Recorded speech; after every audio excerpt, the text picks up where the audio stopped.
ಒಬ್ಬ ನಾರ್ತ್ ರಾಜ ಮದ್ರಾಸ್ನ ಮಹಾಬಲಿಪುರಂ ಎಂಬ ಒಂದು ಪ್ರದೇಶದ ಚೋಳರಾಜನನ್ನು ಸೋಲಿಸಿ ಅವತ್ತು ನೈಟ್ ನಿದ್ದೆ ಮಾಡ್ತಿದ್ದಾಗ ಯೋಚನೆ ಮಾಡ್ತಾರೆ, ನಾನು ಇಷ್ಟೆಲ್ಲ ಆಕ್ರಮಣ ಮಾಡ್ಕೊತಾ ಇದ್ದೀನಿ ಪ್ರದೇಶಗಳನ್ನ, ಇದರಿಂದ ನನಗೇನಾದರೂ ಲಾಭ ಇದೆಯಾ, ಇದರಿಂದ ಏನಾದರೂ ಯೂಸ್ ಆಗುತ್ತಾ ಅಂತ ಯೋಚನೆ ಮಾಡ್ತಿದ್ದಾಗ ಅದೇ ಒಂದು ಥಾಟ್ ಅವ್ರಿಗೆ ಮೈಂಡಿಗೆ ಬರುತ್ತೆ, ನಾನೇನಾದರೂ ಮಾಡಿದ್ರೆ ಹಿಸ್ಟ್ರಿಯಲ್ಲಿ ನಿಂತೋಗ್ಬಿಡ್ಬೇಕು, ಈವನ್ ಯಾರಾದರೂ ನೋಡಿದ ತಕ್ಷಣ ಅದನ್ನು ನಾನೇ ನೆನಪಾಗಬೇಕು ಅನ್ನೋ ಥರ ಯೋಚನೆ ಮಾಡಿ ನೆಕ್ಸ್ಟ್ ಡೇ ಹೋಗಿ ಆ ರಾಜನಿಗೆ ಆ ಪ್ರದೇಶ ಎಲ್ಲ ಅವ್ರು ಆಕ್ರಮಣ ಮಾಡಿರೋಂಥ ಪ್ರದೇಶ ಎಲ್ಲ ಅವ್ರಿಗೆ ರಿಟರ್ನ್ ಮಾಡಿಬಿಡ್ತಾರೆ.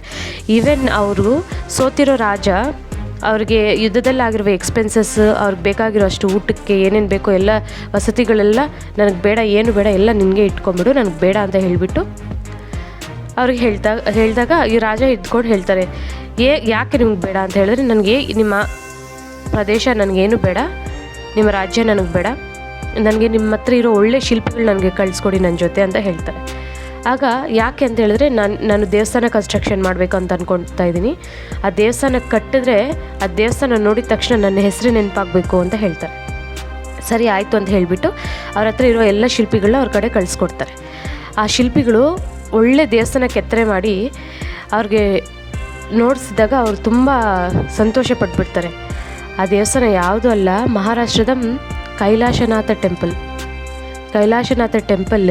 ನೀವು ನೋಡಿದ ತಕ್ಷಣ ಆ ಕಂಪ್ಲೀಟ್ ಟೆಂಪಲ್ ನಿಮಗೆ ಒಂದು ಬೆಟ್ಟ ಮೇಲಿಂದನೇ ಕೆತ್ತನೆ ಮಾಡ್ಕೊಂಬಂದಿರ್ತಾರೆ.